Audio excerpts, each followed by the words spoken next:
Great point. We've got a question from Peter LaFontaine. Peter. Hi, thanks very much for pulling this together. And my question is, given our ESG standards in Canada, we do it extremely well. We're getting better, possibly faster than everybody else in the world. We're also seeing the Liberal NDP group now double down on the carbon tax. Sounds like they're going to go from $40 to $170, which is having enormous inflationary effect on the average Canadian. Our electric bills could potentially go to where Germany is, which is 5 times. My big question is why? Why is Ottawa not seeing this? Like, what is it that they've missed or I've missed, or how is that?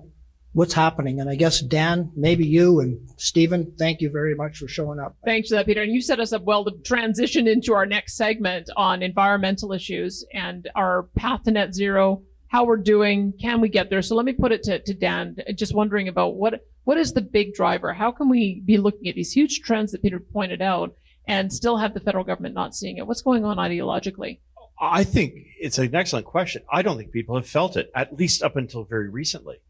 It's easy to say, hey, you get we're going to hit you with a carbon tax. It won't have any effect. You get a big fat rebate. 80% of you will get more than you actually wound up paying. That was actually up until last Thursday when the Parliamentary Budget Officer corrected that and said that's not true. There is I think their word, net loss to most Canadians. I suspect that now it's getting real. Not only are people seeing higher energy prices, and I'm not just talking gasoline, diesel, jet fuel, et cetera, home heating fuel, especially in places that tend to be extraordinarily vulnerable.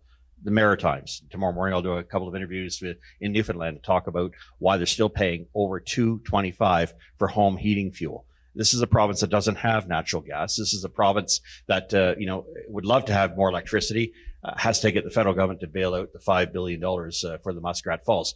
But I digress. The reality is that for most people, it's coming real. The rebates are falling short. This is having a cascading effect throughout the economy. And we can all agree or disagree about energy and energy prices, but when you start messing with food prices, you're into a different political climate. Stephen, what do you think is happening there? What's the ideology?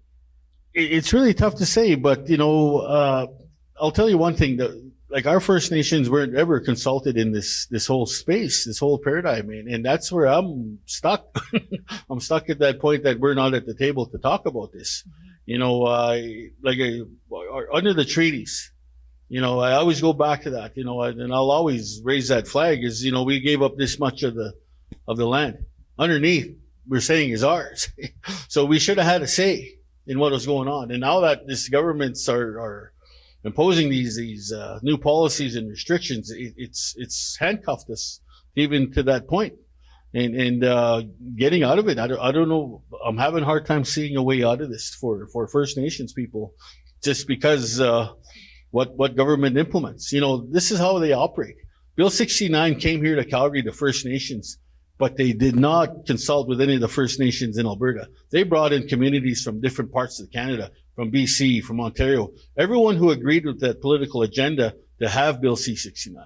So we crashed it. I brought our members in and we put our foot forward and we forcibly said, you're not consulting with us at all. You're taking one side and you're now putting that check mark that First Nations agree with AFN and with the federal government on Bill C-69 when we said that's not true. So it's a tough fight, and to be honest, the IRC doesn't have the resources to keep fighting. All right, thanks. That sounds like a plug. That's a commercial. If only you could do more development on First Nations, then you'd be able to generate plenty of money.